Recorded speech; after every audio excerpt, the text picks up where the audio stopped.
বিসমিল্লাহির রহমানির রহিম।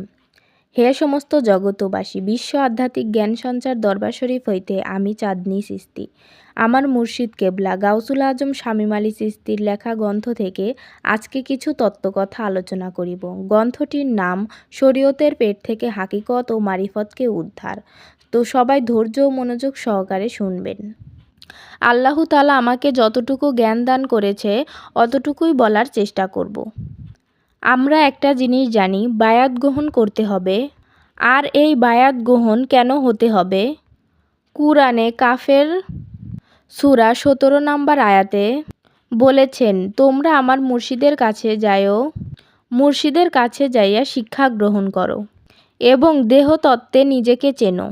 দেহের মধ্যে আছে একটি কুরআন, কাগজে আছে একটি কুরআন এবং রুহু ইনসানিয়াতে আছে একটি কুরআন।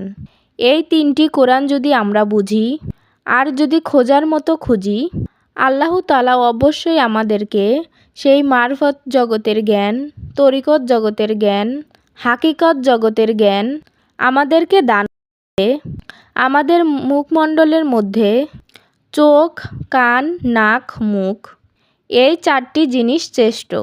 মুখ দিয়ে খেলে আমরা যে স্বাদ পাই, অন্য কোনো অঙ্গে কিন্তু আমরা সেই স্বাদ পাই না। চোখ দিয়ে আমরা দেখি, এই চোখ দিয়ে আমরা যেরকম অঙ্গ প্রত্যঙ্গ দেখতে পাই, অন্য কোনো অঙ্গ দিয়ে কিন্তু আমরা দেখতে পাই না।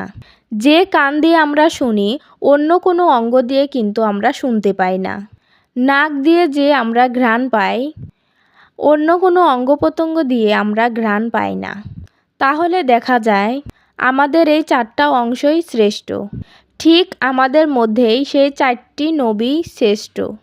এখন যদি আমরা একটি নবীকে শ্রেষ্ঠ বলি আর যদি চোখের প্রশংসা না করি, কানেরটা না বলি, তাহলে কিন্তু আমরা এদেরকে অবহেলা করলাম। তাহলে আল্লাহু তাআলা সেই নবীদেরকে দোস্ত বলে ডেকেছেন। আমরা শ্রেষ্ঠ বন্ধু বলি হযরত মুহাম্মদ সাল্লাল্লাহু আলাইহি সাল্লামকে। তাহলে শ্রেষ্ঠ তো আরও তিনজন আছে, তাহলে কি বাকি তিনজনকে অবহেলা করা যাবে? হে সমস্ত জগতবাসী, আমরা একটা কথা বলে থাকি, আমাদের নবী শ্রেষ্ঠ, আমাদের কোরআন শ্রেষ্ঠ। কিন্তু আল্লাহু তাআলা কোরআনে বলেছেন, দাউদ জবুরুল্লাহ, মুসা কালামুল্লাহ, ঈসা রহুলুল্লাহ, মুহাম্মদ রাসূলুল্লাহ। তাহলে চারজন নবী শ্রেষ্ঠ। এই চারজনের উপরে আসমানি কিতাব এসেছে। তাহলে কি আমরা এই তিনটি নবীকে অমান্য করতে পারবো? কখনোই সম্ভব না। আমরা যেমন নাক, মুখ, চোখ, কান দিয়ে স্বয়ং সম্পূর্ণ, ঠিক তেমনি করেও আল্লাহু তাআলার এই কোরআনকে স্বয়ং সম্পূর্ণ করেছেন এই চারটি কিতাব দিয়ে। সেই কিতাবগুলোর প্রমাণ আছে যে, যেমন আমরা কোরআন খুললে সেই মুসা আলাইহিস সালামের কথা আমরা কোরআনে দেখতে পাই, ঈসা আলাইহিস সালামের কথা আমরা দেখতে পাই, দাউদ আলাইহিস সালামের কথাও কিন্তু আমরা দেখতে পাই। তাহলে চারজন নবী, চারটা শ্রেষ্ঠ কিতাব। তাহলে দেখা গেছে সেখানে দেখা যায় চারটি কুরআন বা কিতাব। চারটি কিতাবকে যেমন আমরা অস্বীকার করতে পারবো না, ঠিক তেমন করেও আমরা চারটি নবীকেও অস্বীকার করতে পারবো না। তাহলে মুসা আলাইহিস সালামের ধর্মের নাম কি ছিল? আপনারা কি বলতে পারবেন?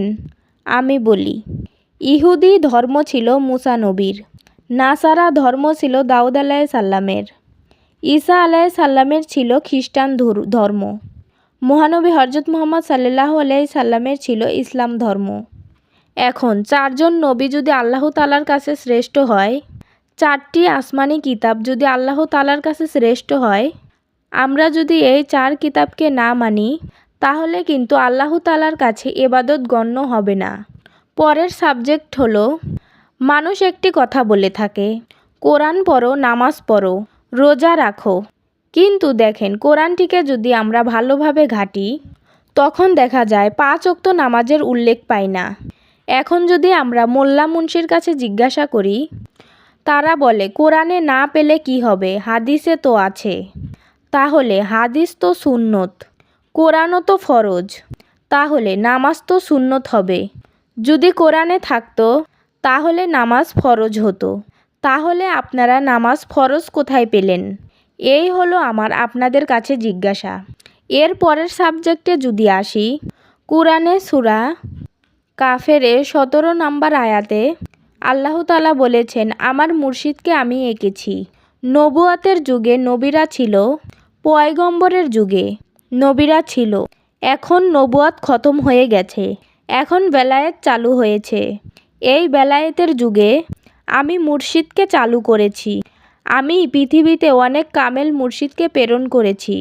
তোমরা যদি সেই মুর্শিদের কাছে যাও, মুর্শিদের কাছে গিয়ে যখন তোমরা সাধন ভোজন চাইবে, যখন তোমরা বায়াত গ্রহণ করবে, তখন আমি তোমাদেরকে সাহায্য করব সেই মুর্শিদের রূপে। আগে নবীয়তের যুগে নবীদের রূপে করতাম, আর এখন মুর্শিদ রূপে আমি তোমাদেরকে সাহায্য করব। এখন আল্লাহ তাআলা এটিও বলেছেন, যারা আমার মুর্শিদকে ধরল না, বুঝল না, মানল না, তারা পথভ্রষ্ট, যত বড় আলেম সে হোক। হে সমস্ত জগতবাসী, একটা কথা আছে, মান আরাফা নাফসাহু ফাকাত আরাফ রাব্বাহু। অর্থাৎ যে নিজেকে নিজেই চিনতে পারে, সে তার রবকে চিনতে পারে। হে সমস্ত জগতবাসী, জন্ম জন্মান্তরে নিজেকে আমি হারিয়ে ফেলেছি। কে আমি? আমি আমাকেই চিনি না, আমি আমাকেই জানি না। পৃথিবীতে যে নিজেকে চিনেছে, সেই একমাত্র আমাকে চিনিয়ে দিতে পারবে। সে হলো একজন কামেল মুর্শিদ। হে সমস্ত জগতবাসী, আজকে আপনাদের সামনে আমি যে আলোচনাটি করলাম, সেই আলোচনাটি কেমন লাগলো? যদি ভালো লেগে থাকে অবশ্যই আমার এই চ্যানেলটি সাবস্ক্রাইব করে পাশে থাকবেন। সামনে আরও ভালো ভালো আলোচনা পেয়ে যাবেন। সর্বশেষ সকলের চরণে হাত রাখিয়া একটা কথাই বলতে চাই, আল্লাহু গোপনেরও গোপন। সেই গোপনকে পাইতে হলে অবশ্যই একজন কামেল মুর্শিদের কাছে যাইয়া বায়াত গ্রহণ করুন। বায়াত গ্রহণের মাধ্যমে আল্লাহকে লাভ করুন। সকলেই সুস্থ থাকবেন, ভালো থাকবেন। আল্লাহ হাফেজ।